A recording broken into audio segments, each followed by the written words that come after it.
Good afternoon, everyone. Thanks for tuning in. My name is Aura and your host for today's webinar. We begin by acknowledging the Wurundjeri Woi Wurrung as the traditional custodians of the land on which our office stands, and pay our respects to their elders past and present. We extend that respect to any Aboriginal and Torres Strait Islander people tuning in today.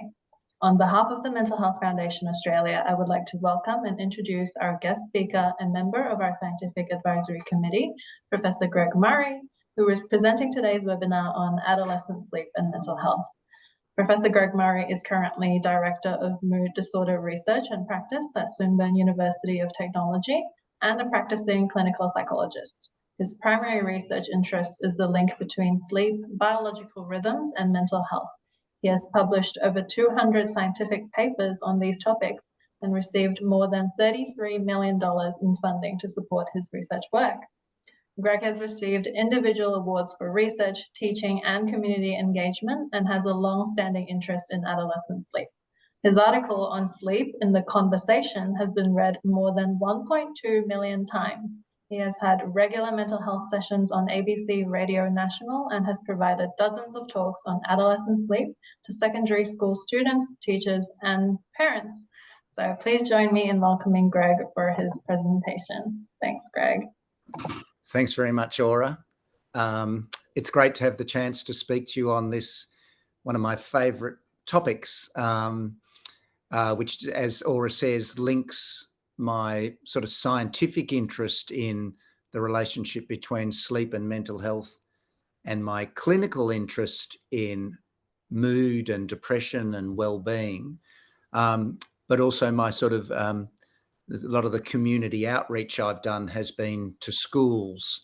So I'm very interested in that phase of development, the adolescent phase of development. Of course, my children were once adolescents, and so I have lived experience of some of these challenges.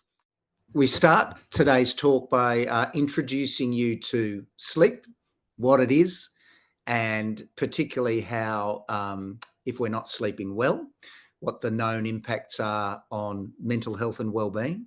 Then we're going to focus particularly on adolescent sleep and unpack why adolescents have so much trouble around sleep, and it's a well understood phenomenon. So I'm going to update you about that. And then we're going to end with some tips for people who are on the call who are adolescents or people who care for adolescents about how adolescents can address these sleep problems and thereby improve their mental health and well-being. So to understand sleep, the first thing that got me excited about sleep actually is when you think about evolution and you think about, the fundamental aims of evolution are to keep the organism and the species alive and give it opportunity to procreate. That's what evolution is for. It's kind of startling when you realize, hang on, sleeping seems to be a very high-risk activity, right? Because you're not paying attention to the environment, you're not looking for rewards, you're not looking for threats. So there must be something really fundamentally beneficial about sleep, because we do seem to be missing out on opportunities to protect ourselves and grow our security as organisms for that entire roughly 8-hour period every day. And so there's been a huge amount of research in what are the benefits of sleep. And so most of this you will have heard, so I'm not going to go into much detail, but at the core, there are 3 major benefits of sleep. One is the physical recuperation that we get, where growth hormone is released and a whole lot of chemical functions at the cellular level, including tissue repair, occur predominantly during sleep. So there's a physical recuperation. There's also a very important cognitive, to do with thinking, benefit of sleep. And there's lots of different studies on the benefits of sleep. in terms of thinking ability, but one of the really famous ones that really drives home the message of how important for cognition, for things like concentration, attention, memory, information processing, all those sorts of things are significantly affected by sleep. And the example I've put up there is a very famous study which has been replicated, which found that after 19 hours without sleep, performance on various cognitive tasks, including those ones I mentioned, attention, concentration, etc., is poorer than if you have 0.05 blood alcohol content, right? Now, 19 hours without sleep, just to do a sort of reality check on this, is that an unusual long time without sleep? Well, it's slightly unusual, but not unheard of. All of us would have had 19 hours without sleep at some stage. If you got up at 6 o'clock in the morning, by 6 o'clock at night, that's 12 hours. By midnight, that's 18 hours. By 1 o'clock in the morning, that's 19 hours. So anyone would say 19 hours is a long day, right? If you've been awake for 19 hours, it's a long day. But you may not be conscious of the fact that your cognitive functioning has become significantly impaired by how long it's been since you've been asleep. And then, of course, the third thing, and this is my research interest, but there is a huge amount of growing interest in this topic, is the impact on mental health and well-being.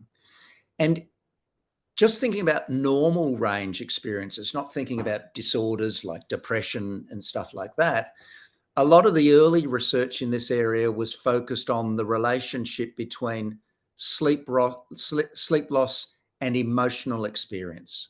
And there's very strong, very reliable findings, and we all know it from personal experience. If we didn't sleep well last night, or if in fact for some reason we had no sleep last night, one of the things that will happen with our ability to regulate our emotions is we will have increased negative emotions. And for example, we might find ourselves to be irritable and impatient and maybe snappy or angry with people when we're driving or with our friends.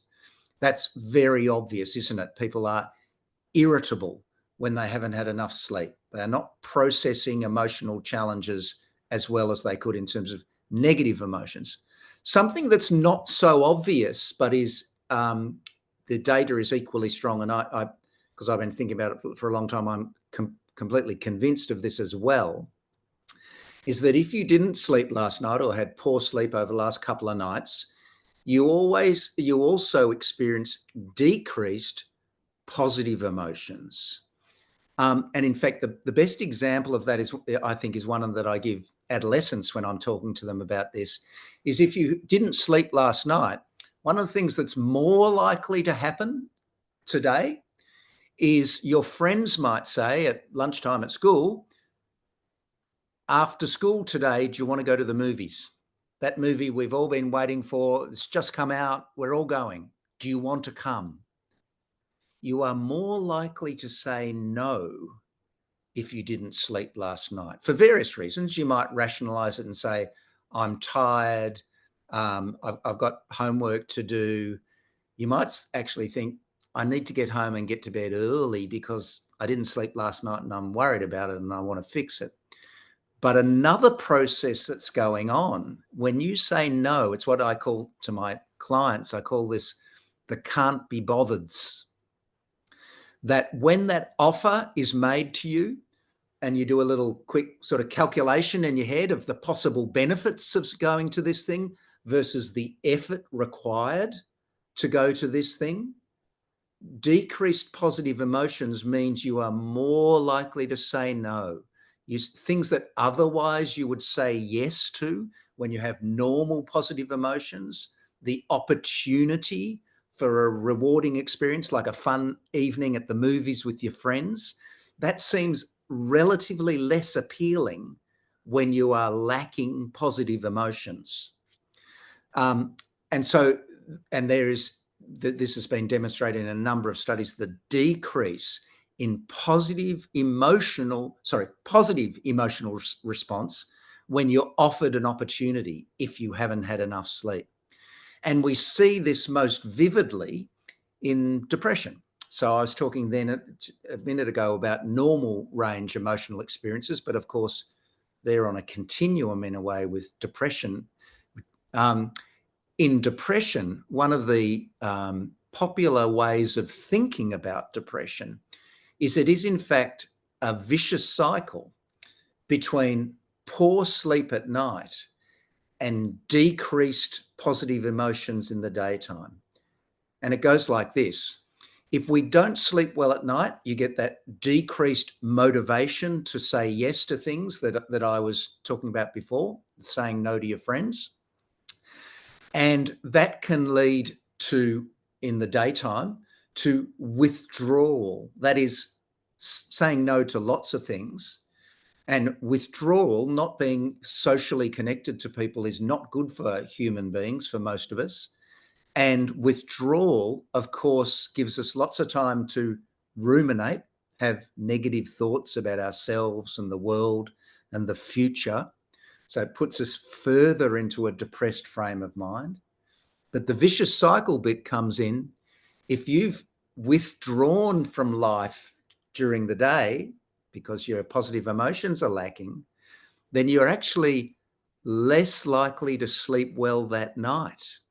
Your sleep will be disturbed by how you've spent the day, ruminating, withdrawn, not enjoying life, not being distracted by your friends. So that's the vicious cycle theory of depression that says disturbed sleep leads to changes in emotional functioning, which leads in turn to more disturbed sleep.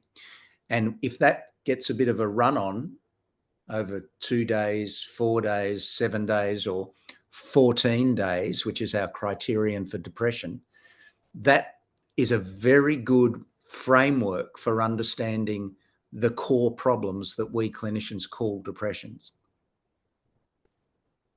So there's one other thing that I need to quickly introduce you to. So I'm just checking the time. So I can make some of these points later. So you've probably heard about that within sleep, sleep isn't just one thing. There are different stages of sleep. And the stages of sleep are organized into two categories. One's called REM sleep and one's called non-REM sleep. REM stands for rapid eye movement. And literally that's what happens. When we're in REM sleep, which is about a quarter of the night's sleep, if you look at someone who's in REM sleep, who's got their eyes closed, you can actually see their eyes darting around underneath the eyelids.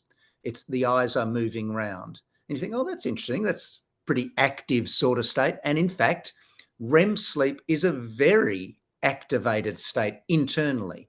The brain is very activated. In fact, if you put an EEG on someone's scalp and measure their brain activity, during REM sleep, it's very much like the brain activity we see in fully awake states. And now that I say that, no one will be at all surprised to hear that REM sleep is when we do the vast majority of our dreaming. The brain is creating worlds while we're in REM sleep. Another important feature of REM sleep is to stop ourselves acting out our dreams, the body is paralyzed. Obviously, not all muscles are, because you need to breathe and you need physiological processes to continue. But the large muscle groups, the muscle groups to do with moving around the environment, legs and arms and things like that, they are paralyzed. And so there are some interesting phenomena that emerge from that. And then let's just talk about non-REM sleep, and then we'll unpack some of this a little bit more. Non-REM sleep is where the brain is very relaxed. There's not much going on. The body is very relaxed. And in fact, this is the period, the non-REM sleep, the majority of the sleep phase, about 2/3 or a bit more of the sleep phase, where that physical recuperation that I spoke about before happens, right? Remember we said one of the main functions of sleep is physical recuperation. Most of that is happening in non-REM sleep. Interestingly, that the cognitive benefits of sleep, most of them seem to be coming from, sorry, did I say the cognitive benefits of REM sleep? The cognitive benefits of sleep come mainly from REM sleep, when the brain is very active. We're doing a lot of work processing information during REM sleep. And we now know that people are also processing the emotional events of the day during REM sleep, whereas the non-REM is all about, primarily about the physical recuperation. And as I said right at the start, both these states, non-REM and REM, are very different from fully awake state, which I'm in at the moment, and I hope most of you are, where we have this outward external orientation. We're paying attention to the environment, whereas in both those classes of sleep stage, we're actually attending inwards. We are not attending to the environment. And just before I move on from this, I'm going to highlight a couple of common phenomena, or actually one or two aren't as common, that help you, that will deepen your understanding of the relationship between these three aspects of sleep. Many people in the audience will now, or at least in childhood when it was particularly common, have done these things: sleepwalking, sleep talking, night terrors. Night terrors is where it's actually a problem for the other members of the household. When someone starts screaming or yelling in the middle of the night in a very distressed state, and everyone else runs into their room and says, "What's wrong?" And they say, "I don't know. I don't know." They're in a befuddled state. It's not because they're having a bad dream. It's an occurrence in between non-REM sleep and the wake state, as is sleepwalking and sleep talking. You're a bit asleep and a bit awake. It's interesting, isn't it, that you can be partially asleep. So with sleepwalking, for example, people can get out of bed, walk to the kitchen, get something out of the fridge, eat it, go back to bed, but they're not fully conscious. So if you wake them up while they're doing that, they'll be in that befuddled state. Where am I? I don't know what I'm doing. So their fully self-aware consciousness is not present, but the lower brain functions that enable you to walk and navigate a well-known route between the bedroom and the kitchen fridge, right? That's fine. You can do that. And you can talk, you can structure words, but that's just because words are so deeply ingrained in us, they can fall out of us without fully self-aware consciousness going on. And then there's just going to quickly mention a couple of other things that are not so common. Oh, just to be clear, there is absolutely nothing wrong with sleepwalking, sleep talking, and night terror. It's very normal. And unless there's some strange reason why they cause someone distress, we're not worried about them at all. These are slightly less common phenomena, and they're at the interface of REM and wakefulness. Hypnagogic hallucinations. I mention this because some people will have experienced them, and it's important to understand what they are, particularly the extreme version of this, which is called the incubus phenomenon. So hypnagogic hallucinations are where we are actually on our way to sleep, though part of us is still fully self-aware. So when people have these hypnagogic hallucinations, they will say, "I saw things when I was awake," because part of the brain is still fully awake, but they are also dreaming. As I say, the most vivid and disturbing example of this is not a particularly common phenomenon, but most times when I give this talk, someone has experienced it. The incubus phenomenon, where you can work it out now because I've explained it to you. It's where you have started to dream, so you're seeing things that aren't real. You're paralyzed, so you can't do anything about them. But because you're partially awake, you think they're real. That's the incubus phenomenon. So it's a very particular phenomenon where people are in bed, typically on the way to sleep, but their experience is they are not asleep, and they see a threatening figure coming towards them. They want to move or yell out, and they can't because they have sleep paralysis. They can't move. And the reason I mention that is two reasons. It's fascinating, another fascinating example of this grey area between sleep and wakefulness, and the particular processes that go with that, and how people can get confused when part of their brain is operating as if they're fully awake and part of their brain is operating as if they're asleep. Okay, last step before we get on to why adolescents in particular have a sleep problem. There are three determinants of when we're ready to go to sleep, and two of them are pretty much common sense, and one of them is very well known to scientists and not so well known to the general population. So to some extent, we go to sleep on the basis of how long we've been awake. So just like hunger, this is a homeostatic process that, the longer since I've eaten, the more hungry I'll be and the more ready to eat I will be. That's what we call a homeostatic process. It's building up over time, right? And of course, if you've had that long day that we were talking about before, 19 hours awake, you are really ready to sleep on the basis of that. And across the day, we can measure the sleep drive. We actually have a biological measure of the sleep drive, the growing accumulation of the results of any energy expenditure throughout the day.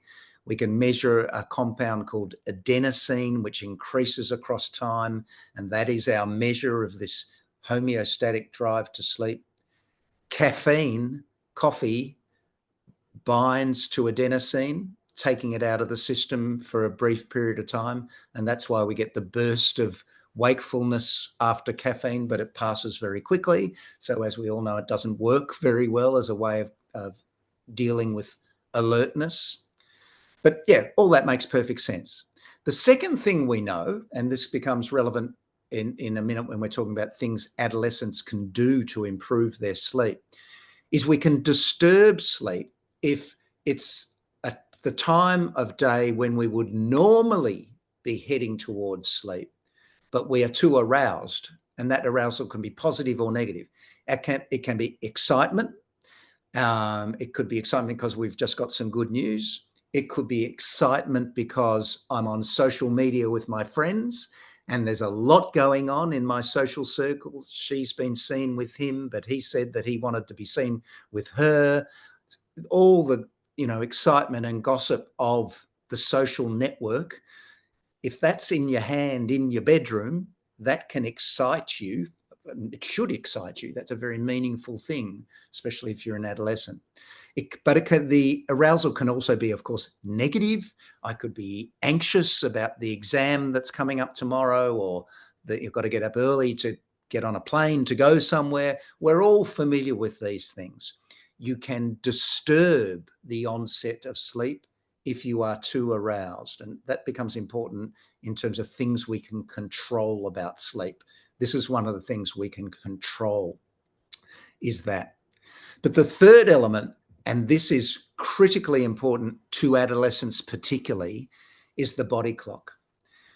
So one of the things that we're not so conscious of as humans is that our system actually has a clock in it. In humans, it's located deep in the brain. Primarily the core of it is deep in the brain, about that much in from where I'm pointing. in a tiny group of cells called the suprachiasmatic nucleus. And it's a real clock. And every morning it wakes us up, starts to wake us up from about 3 or 4 o'clock in the morning, progressively, like on a countdown for a NASA rocket, gets us ready to get out of bed, completely unrelated to any cues from the environment. It's automatic, it's built in. And it works whether you're in a time-free environment like a cave or, in a suburban house. But it also does the same thing in the evening. It starts to prepare us for sleep by secreting melatonin, which many of you will have heard of. Melatonin prepares us for sleep, and it is being secreted in the hour or two before normal sleep time to get us ready. Now, we don't notice that the clock is doing that. We do notice the other two determinants of when we're ready to sleep. There is one situation when we do notice the clock. And if we're in a room, I'd say, who knows what it is? And I'm sure people do know what it is. It's jet lag, where time sleep. So, if we fly to New York from Melbourne, time since sleep suggests we're really ready to sleep. Arousal suggests we're probably ready to sleep. We're finally in a hotel after, a day of faffing around with airports and luggage and passports and visas and all that, taxis and all that stuff. And you think, pretty ready to sleep. You won't sleep. There's a risk you won't sleep because your body clock is still on Melbourne time. That's the bit that will keep you awake in your hotel room in New York. The other two won't, but the body clock will. That matters, the fact that there is this third determinant of when we're ready to sleep, because that clock changes dramatically at adolescence. So this is a little figure that shows this. I'm going to explain the figure to you. On the x-axis, the horizontal axis, we've got age. So from age 10 to age 20, 30 up to 80, right? And so we're talking about that big peak there when we talk about adolescence. And on the y-axis, we've got a measure of how morning type or evening type you are. I don't know if everyone's heard of this. We call that thing chronotype scientifically. Some people call it owls versus larks. Owls are evening types, larks are morning types. I could ask each person in this room, do they consider themselves an evening type or a morning type? Morning types prefer to get up early, get going early, do work early, and go to bed late, early in the evening. Evening types prefer to get up later, work later, engage with the world later, and go to bed later, right? So you've got two different, what we call phases of when people like their day to happen and when people like their sleep to happen. And what we're seeing, we call it chronotype. And what we're seeing on that, the vertical axis of this graph is that both for males in blue and females in red, though it's more marked in males, there is this very strong shift to evening type in adolescence. So between the ages of 10 and 20, there is this dramatic shift. We become more, on average, humans become more evening type. Their clock, the biological clock that I was talking about, has shifted later. It's been adjusted with adolescence. And there's all sorts of theories as to why nature might have done that. Why does it suit nature that adolescents sleep later than adults who are 30 or 40, if you look further along in that graph? By the time we're 30 or 40, we're getting back to our more like childlike sleep phase. And once we're in our 50s and 60s, we're actually becoming very morning type. The older people in our community are most morning type. And in fact, that is one of the theories that, back in caveman days, when the tribe wanted the cave to be monitored for as much of the 24-hour cycle as possible, you can see from that graph that if you've got some adolescents, some middle-aged people and some old people, you've actually got the whole of the 24-hour clock covered, because the old people are getting up at 5 o'clock in the morning and the adolescents are going to bed at 3 or 4, and the middle-aged people are somewhere in between. So you've actually covered off amongst the tribe the whole 24-hour cycle. That's one of the theories. We don't have any data on that. This is not a theory. This is very real data. There's a consequence of it for adolescents. One of the things that I think parents in particular don't know, and they really need to know, is that once their children go from primary school to secondary school and hit puberty and hit adolescence, there is really only a very small change in the amount of sleep they need. So primary school kids, the recommendation is they get 9 or 10 hours of sleep a night. Adolescents, it's 8 to 10 hours of sleep. So perhaps a little bit less, but not much less. But what else happens at adolescence? There's the graph I just showed you, there's this marked change in the preferred time of sleep. The body clock becomes delayed and sleep follows it. Sleep becomes delayed. That is, adolescents are not ready to sleep at the time that they were in primary school. Now, that's not a problem on holidays. Not at all. You speak to an adolescent who's on holidays and they'll say, I'll talk in more detail about this in a second, but their sleeping is fine. They get their 8 to 10 hours sleep every night, but they're getting it at a different time than they get it when, well, they try and get it when school is on. So what happens with school? We do not start secondary school later than we start primary school, right? There is no phase shift in the school start times. And so adolescents are forced to they're forced to continue to get up early, even though their body clock says they're not ready to go to sleep at a time that would enable them to get enough sleep to get up at that time in the morning. The other thing, of course, that happens with secondary school is often, while primary school happens in your local community, secondary school often happens somewhere else. So there's travel, there's extracurricular activities scheduled before school starts often. You see what I mean here? We got a problem. The social requirements of school do not fit with the fact that for adolescents to get the sleep they need, they are going to need to, if anything, go to bed earlier than they did at primary school. But their biology says they're not ready to sleep at that time. The other variables here, of course, are adults can't tell them to go to sleep to increase parental control of sleep time. And they have other interests and activity. They might have a part-time job after school. They might have a sporting team after school. They've got homework. They've got a whole lot more stuff to fit into the waking day. So their waking day is being pushed out.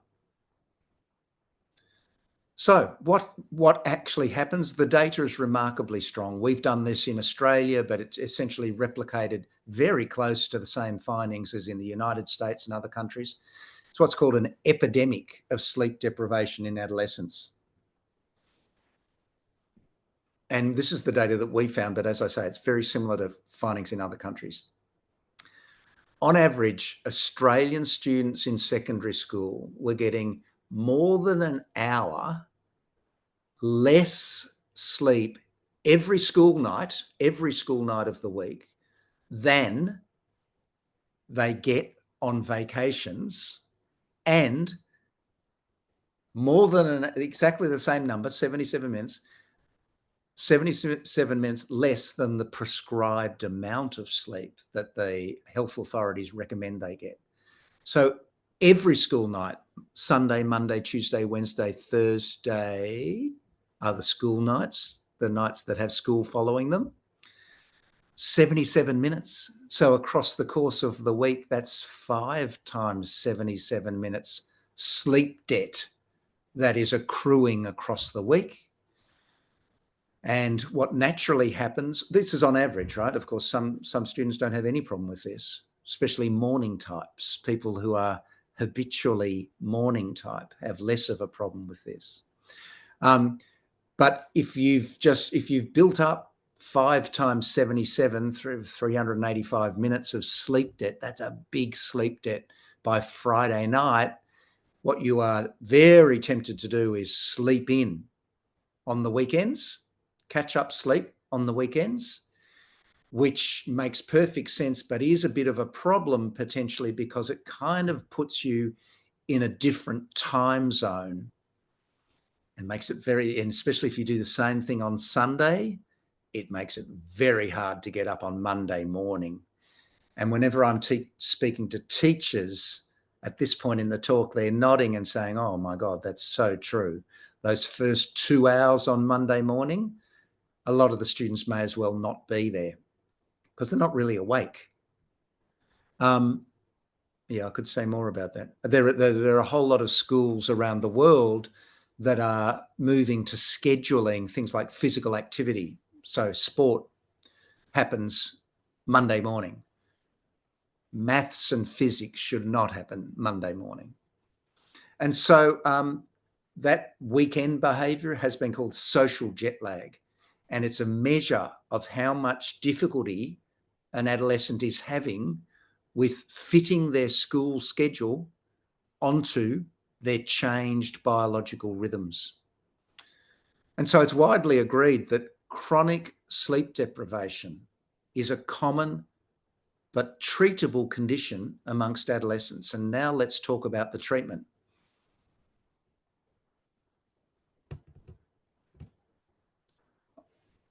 Huge amount of work into delaying school start times, and all the research around the world is consistent with what I've just explained. You can predict what it's going to find. With later school start times, you get better sleep, more sleep, and you get those health and cognitive, the learning outcomes that we would predict, given what we've just described are the benefits of sleep. Now, a lot of that research has been done in America. America grabbed this idea a long time ago now, 15 or 20 years ago. And there are many school districts in the United States that have regulations about how early school can start. And in fact, the whole state of California just introduced regulations about how early school can start. I think it was last year or early this year they introduced those regulations. So it's been really taken up at the public health level in the United States. Now, something to understand for an Australian audience is that school start times in America have traditionally been earlier than in Australia. So a lot of those findings and the public health measures in America are about recommendations that schools start at about 8 or 8:30. Now in Australia, most schools do start at about 8 or 8:30. So you might think, oh, we've already got this fixed. You know, we start school later than America, so it should be okay. We're doing best practice. But that's not the only story. Given what I've been saying about the preferred sleep times of adolescents, think about an adolescent you know. What time do they get up on the holidays? Is it early enough to get into a classroom by 8:30? Most adolescents are literally still sound asleep by 8:30, much less the travel to get to school, getting dressed, etc. Right? They are still asleep at 8:30 on holidays. So you might think that there are further benefits to be gained by further delaying school start time, and that's exactly what the research is showing. 10 o'clock start works pretty well for secondary school, especially later secondary school students. And there are a whole bunch of schools in the United Kingdom that have moved towards these 10 o'clock school start times. Now, easy for a scientist and clinician to say schools should start later. Obviously, schools are complex in communities and organisations. Changing school start times is a very big deal, and so yeah, well, I'm not saying that schools should just immediately shift their start times later. There's a huge process that needs to go into thinking about how that could work for a given school. So I'm not going to say any more about that. But there are things that people can do at the individual level, and that's what we're going to finish on today. So, firstly, today's talk, I've been talking about sleep, how it functions, how theoretically and how the data suggests it impacts mood and well-being, right? I haven't been speaking about clinical or diagnosable problems with sleep. I have mentioned depression, but obviously this is not a clinical talk about depression. I'm talking in general terms about these processes. But if we're thinking about an individual young person, an individual adolescent who is having trouble with sleep, then and it's significant enough trouble with sleep to cause them any distress, or it's getting in the way of their functioning, then we need to go beyond what today's talk has been about and start to think a bit more clinically about what might be wrong. And so there are three things that you might want to check out if you're an adolescent or you're someone who cares about an adolescent and this adolescent is having trouble with their sleep. There are three things. One is insomnia, which is a sleep disorder, which is eminently treatable. And so you should go to your GP and say, I'm having trouble sleeping and I think I need some assistance with it. There are psychological and behavioural treatments for insomnia, which are very effective. Another sleep disorder, which should be investigated, is an extreme version of what we've been talking about today with this adolescent shift towards eveningness. It's just a more extreme version. It's called delayed sleep phase disorder. That's another diagnosis that you might want to present. You might want to have a chat to your GP about.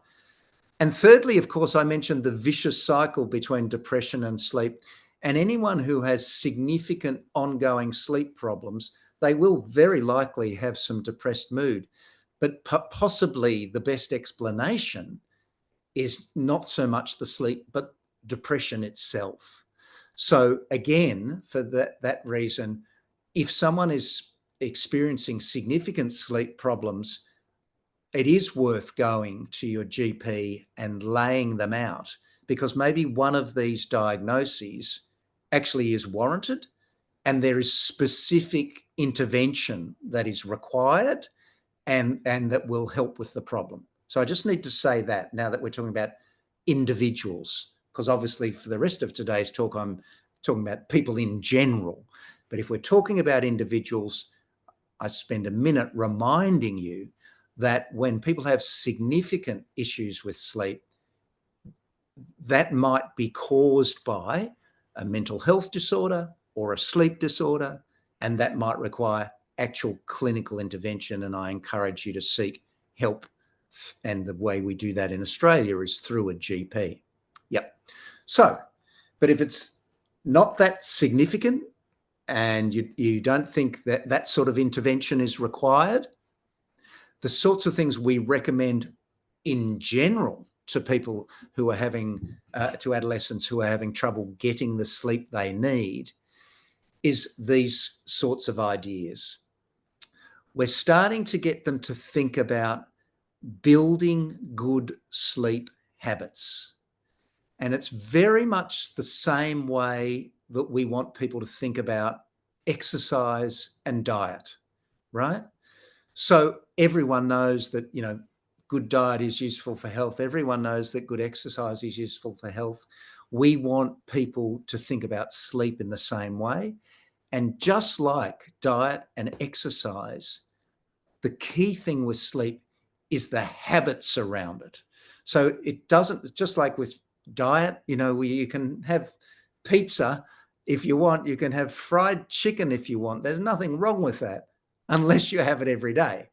It's about, distinguishing between foods that you eat that you can eat every day versus foods that you really can only eat on special occasions. Same with exercise. Doesn't matter if you don't do any exercise at all on one day, as long as on average across time, you're regularly getting the required amount of exercise. Same with sleep. We're not saying people need to, get very concerned on any individual single night if they don't sleep well. In fact, all of us go through periods, typically stress related, but there can be other things going on that disturb sleep. So we go through phases of not sleeping as well. But again, like diet, like exercise, it's building a routine, habits around sleep that are good, sustainable habits around sleep. That's what we're talking about in this last bit of the talk today. And finally, just want to alert you to something. I've been talking about this adolescent shift towards eveningness, that they're ready to sleep later. I described it in biological terms, and it does start biologically. But we, of course, just like with diet and exercise, our behaviors can change our biology. And so adolescents can do things to prepare themselves to get to sleep a bit earlier, which means they've got a better chance of getting the sleep they need during the school week and start to deal with this sleep debt problem that many of them have. So let's talk about that. 4 major ideas, and I actually have a little handout that goes into this in more detail, and I'll get Aura to make sure that we put that on the website as well. Expose yourself to bright light in the morning. So ideally, when as close to getting up as possible, get bright light into your eyes. And for most parts of Australia, except maybe right down in Hobart, even in the middle of winter, from about 7:30, 8 o'clock in the morning, there is enough light to do this work. Basically, light in the morning shifts the body clock. We were talking about the body clock and it sits in there. It responds to bright light in the morning. And if it sees bright light, it says, oh, the day's got going a bit quicker than I thought. And it gets going quicker. So it's all about advancing the energy levels in the day, which means people are more ready to go to sleep a bit earlier at night. Same with meals. Good recommendation for adolescents is to eat breakfast as soon as you get up. It starts to shift everything earlier. And you've heard about limiting caffeine to not later in the day. I explained to you how caffeine works. It can delay sleep. And just like the clock responds to light in the morning, it also responds to light in the evening. If the body clock through the eyes, remember I said it sits in there? There's a direct connection between the eyes and the body clock. If the body clock sees light in the evening, it thinks, oh, the day's still going, no hurry to get to bed. So decreasing room lighting at night and staying away from intense blue light like we see on handheld devices and laptops is a good trick for enabling you or priming you to get to sleep a bit earlier. As I say, I'll share a tip sheet with a bit more details about how this works through Aura and the website. And this is the point I made before. So for adolescents, the trick is to realize that there is a challenge of getting the sleep you need during the school term.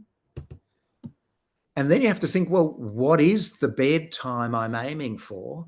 And that bedtime should be the bedtime roughly that leads to a wake time that is the same across 7, as close as possible to the same across 7 days of the week.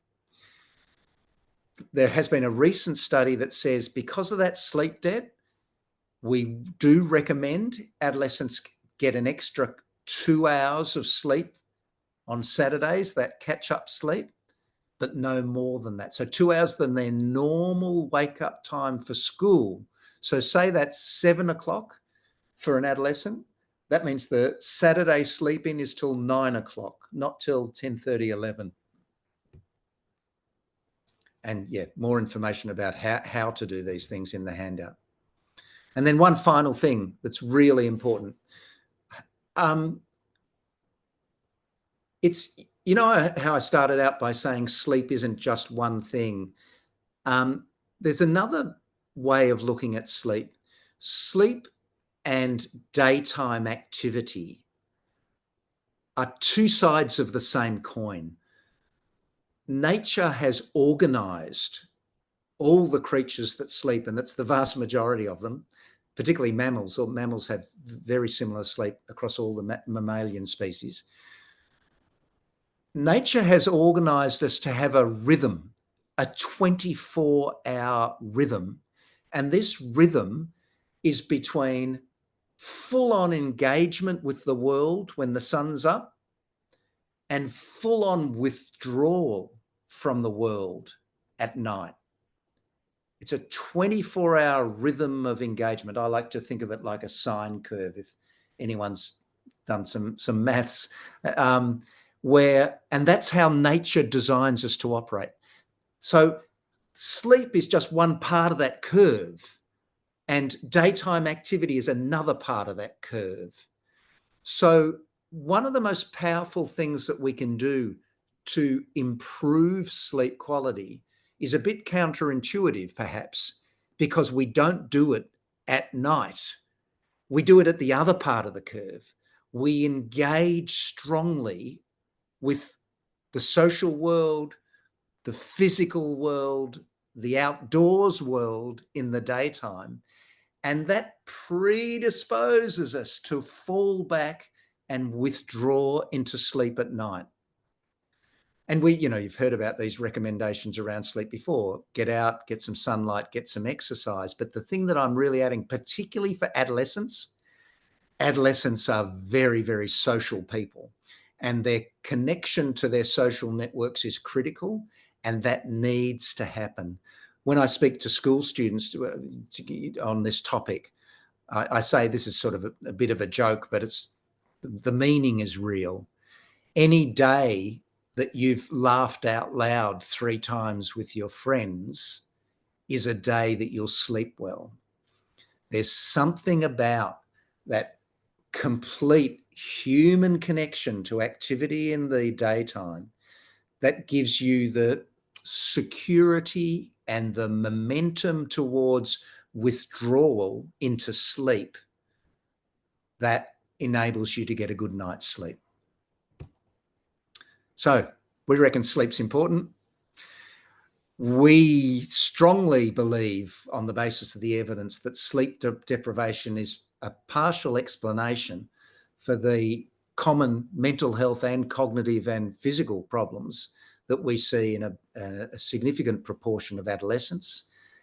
But we are emphasising that even though this issue has a biological basis, there is this change in biology at adolescence that predisposes to this problem, particularly during school time, that biology responds to behaviour.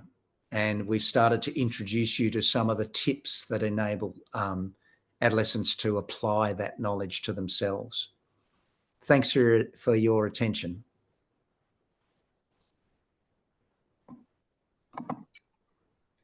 Thanks, Greg. That was fantastic. And I'm sure everyone really enjoyed it.